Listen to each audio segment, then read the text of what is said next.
સમાજની દીકરીઓએ આયોજકોએ ભવ્ય સન્માન કર્યું એ બદલ પણ સૌનો હૃદયપૂર્વક ખૂબ આભાર માનું છું। એક સમાજની દીકરી તરીકે તમને બધાને મળવા માટે આવી છું કે આ જામનગરની આ ધરાએ સમગ્ર વિશ્વમાં આપણાને ગૌરવ અપાવ્યું છે। એમને સમૂહ લગ્નમાં જોડાઈને સમાજને રાહ ચીંધ્યો છે, એમને લાખો રૂપિયા સમાજના બચાવ્યા છે। મને નરસિંહભાઈ ને બધા આગેવાનોએ કહ્યું કે બેન, જે ઉત્તર ગુજરાતની અંદર જે બંધારણ કર્યું છે એવું બંધારણ એ સૌરાષ્ટ્રની અંદર થાય એવું પણ અમે ઈચ્છીએ છીએ। અને એના હિસાબે સમાજના આ લગ્નમાં આ 2 મહિનાની અંદર હજારોનો નહીં, લાખોનો નહીં, પણ સમાજને કરોડો રૂપિયાનો ફાયદો થયો। વટ, વતન ને વ્યસન, આ 3 વસ્તુ જ્યારે સમાજે છોડવાની છે। આ બધા ખર્ચા જરૂરી છે, પણ અંધશ્રદ્ધામાં, એકાબીજાની હરીફાઈમાં આમાં સમાજ પૈસા ન ખર્ચે। જેમ મારા પિયરમાં થાય એવું ને એવું સન્માન એક દીકરી તરીકે તમે મારું કર્યું, એ બદલ પણ સમાજનો અને આયોજકોનો ખૂબ હૃદયપૂર્વક આભાર માનું છું। આખો વિડીયો જોતા પહેલા હજુ પણ અમારી ચેનલને સબસ્ક્રાઇબ નથી કરી તો યુટ્યુબ પર સબસ્ક્રાઇબ કરો અને ફેસબુક અને ઇન્સ્ટાગ્રામ પર ફોલો કરો।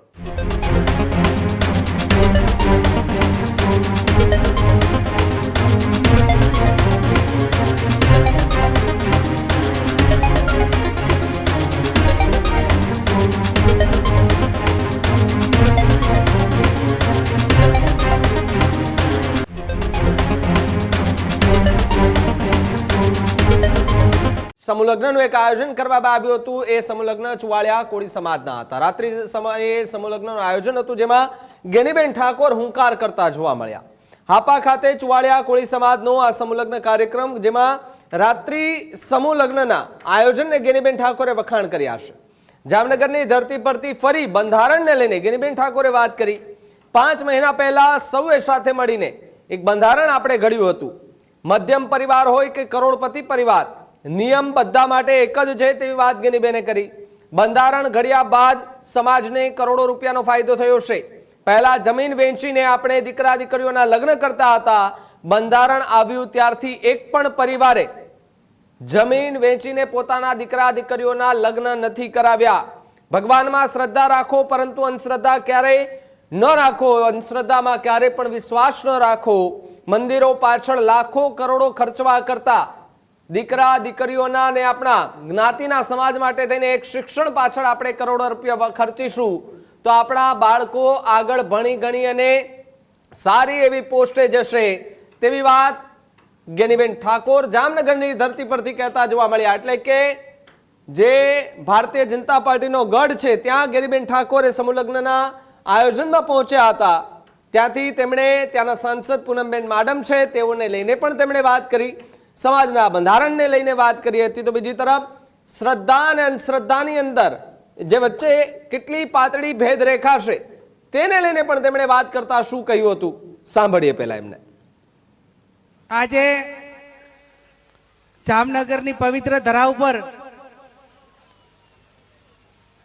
સમૂહ લગ્ન મહોત્સવમાં આપ સૌને નવદંપતિને આશીર્વાદ આપ્યા એવા આપણા સમાજના સંત શિરોમણી રામદાસ બાપુ, આપણા સર્વ આગેવાનોમાં આદરણીય નરસિંહભાઈ, આદરણીય મહેશભાઈ, આદરણીય દિનેશભાઈ, સ્ટેજ ઉપર બિરાજમાન સૌ વરિષ્ઠ આગેવાનો, જેણે સમૂહ લગ્નનું આયોજન કર્યું છે એવા તમામ આયોજકશ્રીઓ, જેણે પ્રભુતામાં પગલાં માંડીને આજે નવયુગલ તરીકે લગ્ન ગ્રંથિથી ગૂંથાઈને એક સમાજ સંસારિક જીવનની જવાબદારી સંભાળવા જઈ રહ્યા છે એવા તમામ નવદંપતિગણ, સમૂહ લગ્ન સમિતિના આમંત્રણને માન આપીને પધારેલ સૌ મહેમાનો, વડીલો, યુવાન ભાઈઓ બહેનો અને પત્રકાર મિત્રો, બાપુએ ખૂબ જ લંબાણપૂર્વક સમાજને શિક્ષણ માટે અને આવનાર સમયની અંદર કઈ રીતે શિક્ષણમાં બધે આપણે આગળ વધીએ એની પ્રેરણા પૂરી પાડી છે। ત્યારે નરસિંહભાઈ, દિનેશભાઈ, મહેશભાઈ, એમની સમગ્ર ટીમને હું ખૂબ અભિનંદન આપું છું કે મને પોતાને એમ હતું કે સમૂહ લગ્ન દિવસે હોય પણ હવે ધોમ ધકતા તાપની અંદર તમે સાંજના સમૂહ લગ્નનું આયોજન કરીને સમાજને નવી પ્રેરણા પૂરી પાડી છે. અમે પણ હવે ભવિષ્યમાં આ ગરમીને ધ્યાનમાં રાખીને એ બાજુ પણ આ રીતે સાંજે સમૂહ લગ્ન થાય એવા પ્રયત્નો અમે ત્યાં ઉત્તર ગુજરાત ને બનાસકાંઠામાં પણ કરીશું. અહીંયા સરસ મજાનું આયોજન કર્યું છે. બધા ડિસિપ્લિનથી બેઠા છે. પહેલી વખત આ સમૂહ લગ્નમાં અહીંયા સમાજ વચ્ચે આવું છું. સમાજની દીકરીઓ આયોજકોએ ભવ્ય સન્માન કર્યું એ બદલ પણ સૌનો હૃદયપૂર્વક ખૂબ આભાર માનું છું. નરસિંહભાઈ અને દિનેશભાઈને એમની ટીમ જ્યારે બાબર આમંત્રણ આપવા માટે આવી ત્યારે આમ તો ગઈ સાલ પણ એમને આમંત્રણ આપ્યું હતું, પણ આ વખતે એમને એવું લાગ્યું કે બેનને આપણે ફોનથી આમંત્રણ આપીએ છીએ અથવા તો વોટ્સએપથી આપીએ છીએ તો નથી આવતા. આ વખત રૂબરૂ આમંત્રણ આપવા માટે જવું છે અને મને પોતાને એમ લાગ્યું કે મને આમંત્રણ આપવા માટે 300 કિલોમીટરથી બધા આયોજકો ટીમ આવી હોય તો મારી પણ જવાબદારી છે કે ત્યાં સમૂહ લગ્નમાં મારે હાજરી આપી અને જે આયોજકો સારું કામ કરે છે એમાંથી પ્રેરણા લેવી પડે અને ત્યાંના નવદંપતિ છે એમને સુખી લગ્ન જીવનની શુભેચ્છાઓ પાઠવવા માટે કરીને મારે ત્યાં જવું પડે.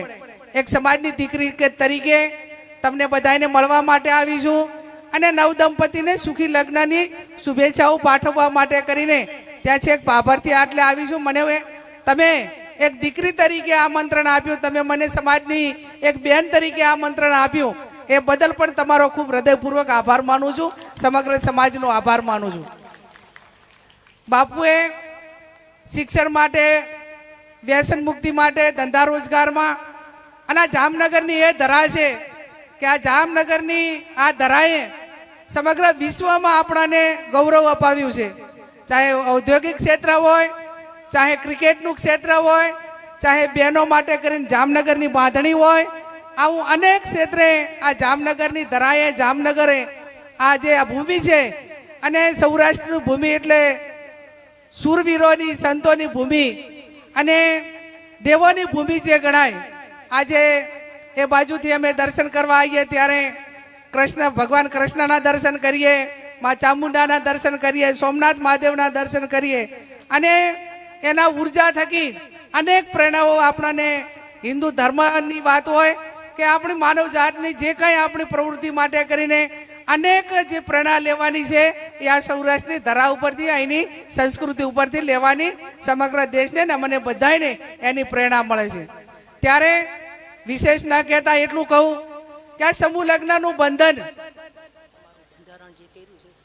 આ સમૂહ લગ્નનું જે બંધન અને લગ્ન જીવનનું જે બંધન છે એ માત્ર લગ્ન પૂરતું નથી.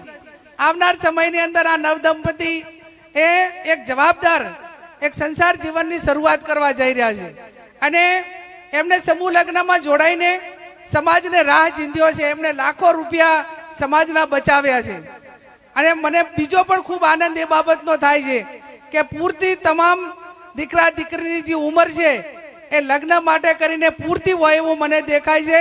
કોઈ એક પણ દીકરા દીકરીના નાની ઉંમરે લગ્ન નથી. આ સમાજની સૌથી મોટી પ્રગતિ છે. નાની ઉંમરના લગ્ન હોય, એક બાજુ ધંધા રોજગારનું આ બધું ટેન્શન હોય અને એના કારણે જે આવનાર પેઢી, એક તંદુરસ્ત પેઢીનું જે નિર્માણ કરવાનું હોય એ ક્યાંક ને ક્યાંક નાની ઉંમરે લગ્નના કારણે ઘણી બધી બીજા વિસ્તારોની અંદર એની બદીઓ જોવા મળે છે. અહીંયા સમૂહ લગ્ન સમિતિએ એ બાબતનું પણ પૂરેપૂરું ધ્યાન રાખ્યું છે. મને નરસિંહભાઈ ને બધા આગેવાનોએ કહ્યું કે બેન, જે ઉત્તર ગુજરાતની અંદર જે બંધારણ કર્યું છે એવું બંધારણ એ સૌરાષ્ટ્રની અંદર થાય એવું પણ અમે ઈચ્છીએ છીએ. ઉત્તર ગુજરાતમાં 5 જિલ્લા ભેગા થઈને 27 થી 28 તાલુકા ભેગા થઈને 4/1/2026 રોજ, એટલે હું માનું ત્યાં સુધી 5 મહિના પહેલા એ મજબૂત બંધારણ આખું સમાજે બધા આગેવાનોએ સાથે મળીને, સાધુ સંતોએ સાથે મળીને સમાજમાં સમરસતા લાવવા માટેનું બંધારણ કર્યું.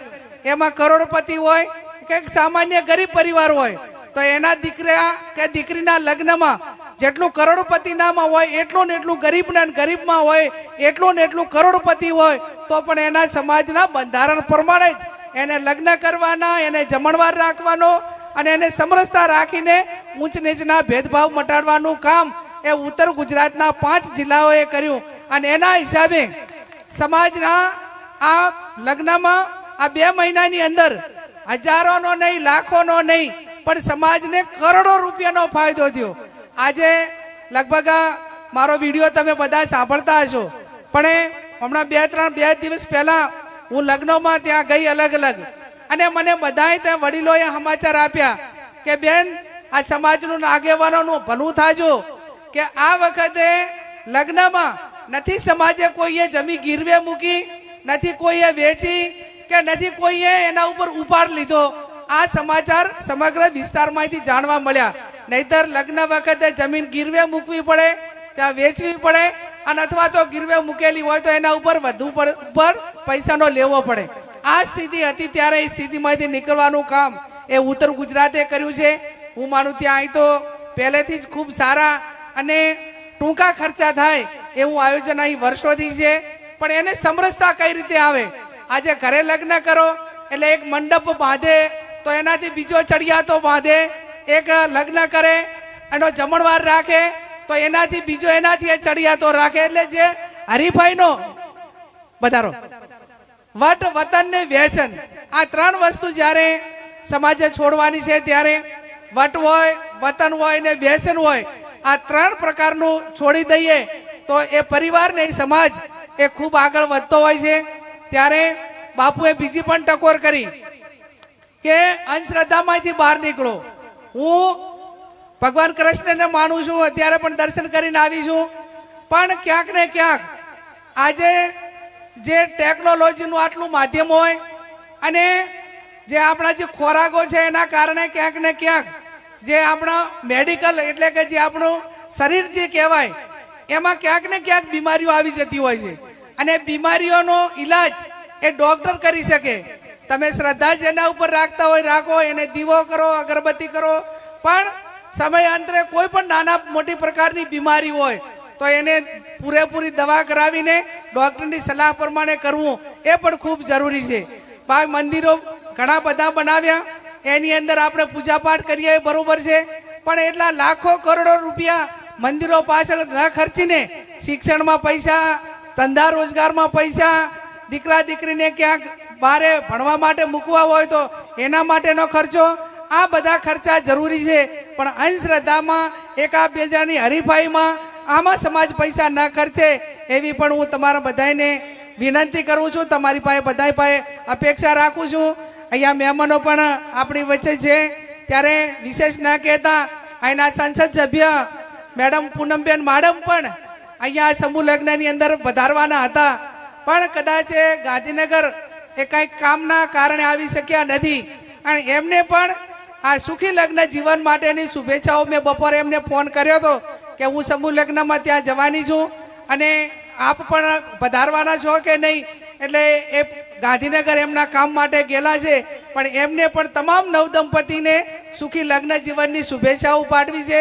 અને એમના લાયક કાંઈ કામ હોય તો પણ એ કાયમી કરે છે, ને નાના મોટું હોય તો બધી કમિટી સાથે મળીને ક્યાંક એમના લગતું કામ હોય તો પણ કહેજો. સંસદ સભ્ય પાર્ટી રીતે અલગ છીએ, પણ સંસદ સભ્ય તરીકે અવારનવાર લોકસભાની અંદર મળવાનું થાય છે. તમારા વતી કોઈ નાના મોટું કામ હશે તો એમને પણ હું તમારા વતી વિનંતી કરીને કંઈક સમાજનું કામ હશે તો કરવા માટે એમને તમને મદદરૂપ થવા માટેના પ્રયત્ન કરીશ, એ પણ આપ સૌને ખાતરી આપું છું. ફરી આપ સૌએ અહીંયા મને સમૂહ લગ્નમાં બોલાવી નાથગંગાના સમાજના વડીલોના તમામના બધાના દર્શન કરવા માટેનો મને જે અવસર આપ્યો છે એ અવસર બદલ પણ આપ સૌનો આભાર માનું છું. અને ખરેખર નરસિંહભાઈ, દિનેશભાઈ, મને એમ હતું કે મારા 300 કિલોમીટર કાપીને સમૂહ લગ્નમાં જવું, પણ ખરેખર મને આ જેટલો રાજીપો થયો છે, એટલી ખુશી થઈ છે કે મારા પિયરમાં જેટલું સન્માન મને મળે એટલું ને એટલું સૌરાષ્ટ્રની ધરતી, જામનગરની આ પવિત્ર ભૂમિ અને નાથગંગાએ સમાજે મને ખૂબ માન આપ્યું, સન્માન આપ્યું. અને મારું ભવ્ય સન્માન જેમ મારા પિયરમાં થાય એવું ને એવું સન્માન એક દીકરી તરીકે તમે મારું કર્યું, એ બદલ પણ સમાજનો અને આયોજકોનો ખૂબ હૃદયપૂર્વક આભાર માનું છું. ફરી તમામ નવદંપતીને સુખી લગ્ન જીવનની શુભેચ્છાઓ પાઠવી અને તમામ ખૂબ ધંધા રીતે આગળ વધે, શિક્ષણમાં આગળ વધે અને માતા પિતાની સેવા કરે, જે એક જિંદગીના અરમાનો હોય એ અરમાનો પૂરા કરે, અને કોઈ પણ માણસ એને કમાવા માટેની જે ઉંમર હોય છે એ ઉંમરની અંદર એનું આયોજન કરીને એક પ્લાનિંગ કરીને હવે ભવિષ્ય એ તમારા હાથમાં છે, હાથથી કરીને પણ તમામ નવદંપતિ એ સુખી લગ્નનું જીવન એમનું ખૂબ આગળ વધે અને ભગવાન પરમાત્મા એમની જે આશા અપેક્ષાઓ હોય એ પૂરી કરે એ શબ્દ સાથે આપ સૌનો ખૂબ ખૂબ હૃદયપૂર્વક આભાર માનું. ત્યારે જ ન્યૂઝરૂમ ગુજરાતની યુટ્યુબ ચેનલને સબસ્ક્રાઇબ કરો અને ઇન્સ્ટાગ્રામ અને ફેસબુક પર ફોલો કરો. અપડેટ રહો, સત્યની સાથે રહો.